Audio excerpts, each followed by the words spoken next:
అందరికీ నమస్తే అండి. గాయత్రిక హోమ్కి స్వాగతం.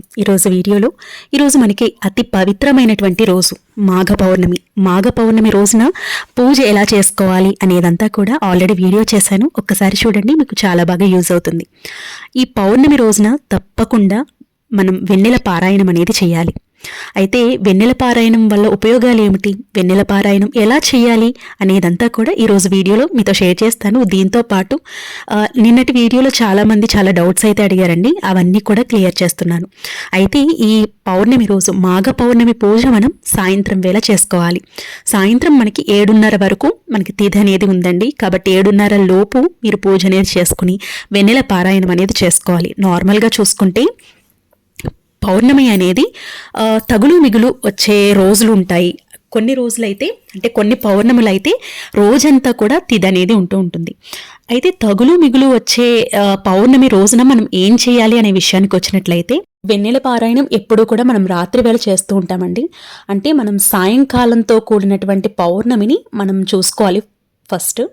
అయితే మనకి పౌర్ణమి తిథి అనేది మనకి 12 గంటల ప్రాంతంలో, అంటే మధ్యాహ్నం 12 గంటలకు అయిపోతుంది. అంటే ముందు రోజు సూర్యోదయంతో కూడినటువంటి పౌర్ణమి కాకుండా సాయంత్రంతో కూడినటువంటి పౌర్ణమి రోజున మీరు వెన్నెల పారాయణం అనేది చేసుకోవాల్సి ఉంటుంది. అయితే ఇప్పుడు వచ్చినటువంటి మాఘ పౌర్ణమి అనేది మనకి రోజంతా అంటే 7:30 వరకు ఉంది. కాబట్టి మీరు 7 గంటల నుండి మొదలు పెట్టుకుని చక్కగా వెన్నెల పారాయణం 6:30 నుండి మీరు వెన్నెల పారాయణం అనేది చేసుకోవచ్చు. అయితే వెన్నెల పారాయణం ఎలా చేయాలి అనే విషయానికి వచ్చినట్లయితే, ప్రతి పౌర్ణమికి రాత్రికి పారాయణం అనేది చేస్తూ ఉంటాము. పౌర్ణమి మీరు ఇన్ని పౌర్ణములు చేసుకోవాలి అని సంకల్పించుకోవాలి అనుకుంటున్నప్పుడు ఈ రోజు నుంచి పౌర్ణమి చేసుకోండి, చాలా మంచిది.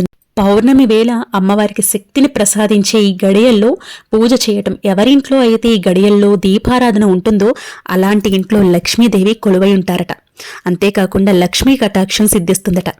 అయితే ఈ వెన్నెల పారాయణం ఎలా చేసుకోవాలి అనే విషయానికి వచ్చినట్లయితే, తప్పకుండా మీరు వెన్నెల పారాయణం చేసి చూడండి. ఎంతో విశేషమైనటువంటి పుణ్య ఫలితం అనేది మనకి లభిస్తుంది. ఈ వెన్నెల పారాయణం చేసుకోవటం కూడా పెద్ద కష్టమేమి కాదు.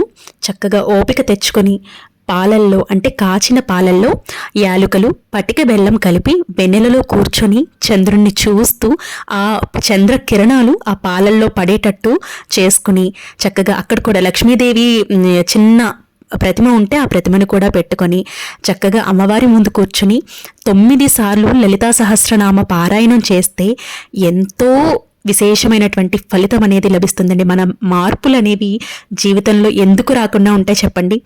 లలితా సహస్రనామ పారాయణం చేయటం వల్ల ఎన్నో అద్భుతమైనటువంటి ఫలితాలు చూసిన జీవితాలు ఎన్నో ఉన్నాయి.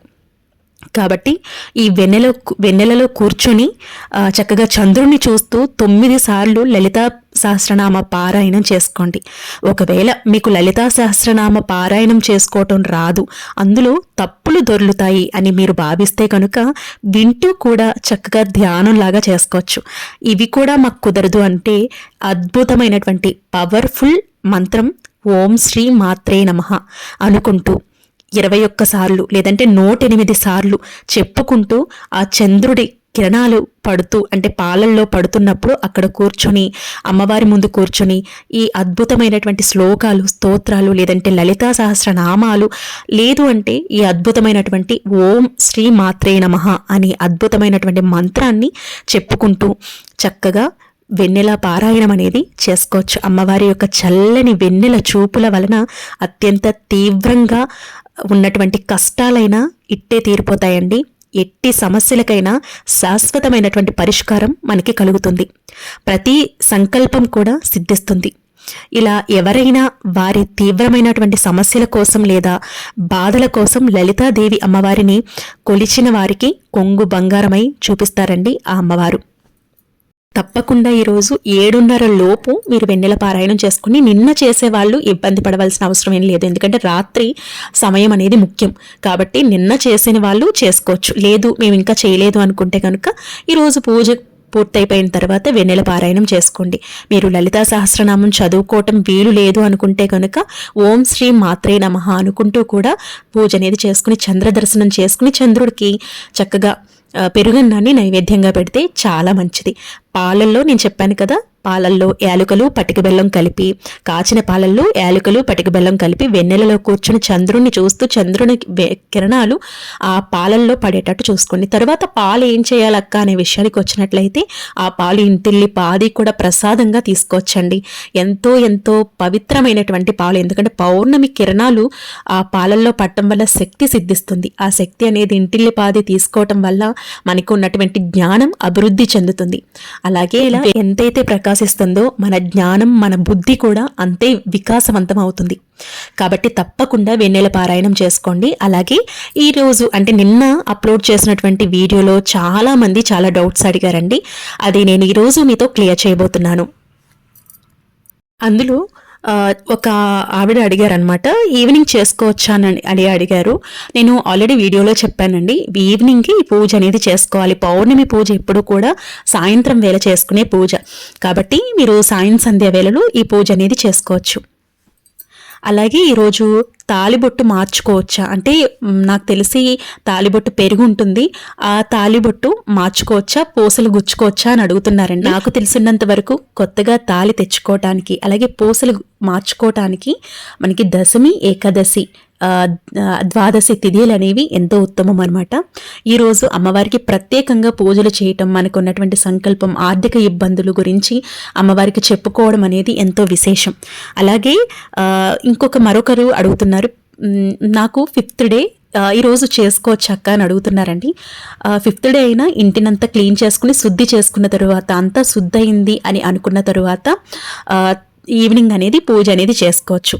కామాక్షి దీపం పెట్టుకోవచ్చా అని అడుగుతున్నారు. కామాక్షి దీపం సులభంగా పెట్టుకోవచ్చు. ఎందుకంటే ఈరోజు ఎంతో పవిత్రమైనటువంటి రోజు, అది కూడా అమ్మవారికి ఎంతో ఇష్టమైనటువంటి రోజు. కాబట్టి ఈ రోజు కామాక్షి దీపం ఈ రోజు నుంచి పెట్టుకుని చక్కగా మొదలు పెట్టుకోవచ్చు. అలాగే దేవుడి పటాలు ఈరోజు క్లీన్ చేసుకోవచ్చు అక్క అని అడుగుతున్నారు. క్లీన్ చేసుకోవచ్చండి, ఇబ్బంది ఏం లేదు. అలాగే పూజ ఆనవాయితీ లేని వాళ్ళు ఈ పూజ చేసుకోవచ్చాక అని అడుగుతున్నారు. పూజ ఆనవాయితీకి దీనికి సంబంధం లేదండి. ఆనవాయితీ లేకపోయినా, ఇప్పటి వరకు పూజ చేయకపోయినా ఈ పూజ చేసుకోవచ్చు. ఇప్పుడు పూజ చేశాం కదా అని నెక్స్ట్ ఇయర్ పూజ చేయాలనే విషయానికి వచ్చినట్లయితే మీ జీవితంలో జరిగే మార్పుల వలన తప్పకుండా వచ్చే సంవత్సరం కూడా అమ్మవారికి తప్పకుండా పూజ అనేది చేస్తారు. ఒకవేళ చేయకపోయినా కూడా పర్వాలేదన్నమాట. చెయ్యాలి అని రూల్ ఏమీ లేదు. అమ్మవారికి నివేదించే పాలు కాచిన పాలని నైవేద్యంగా పెట్టకూడదండి. పచ్చి పాలని అందులో కొంచెం బెల్లం ముక్కని కలిపి నైవేద్యంగా పెట్టాలి.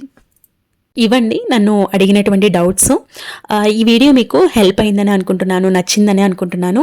ఈ వీడియో నచ్చినట్లయితే లైక్ చేయండి, మీ ఫ్రెండ్స్ అండ్ ఫ్యామిలీ మెంబర్స్కి తప్పకుండా షేర్ చేయండి. మీకు ఇంకా ఏమైనా డౌట్స్ ఉన్నాయి అంటే కమెంట్ సెక్షన్లో అడగండి. ఈ వ్లాగ్ నచ్చితే ప్లీజ్ దయచేసి ఒక్క లైక్ ఇవ్వండి. ఇలాంటి వ్లాగ్స్ చేయడానికి నాకు ఇంకా మోటివేటివ్గా ఉంటుంది. రేపటి ఒక మంచి బ్యూటిఫుల్ వీడియోతో మళ్ళీ మీ ముందుకు వస్తాను. అప్పటి వరకు నమస్తే, మీ గాయత్రక్క.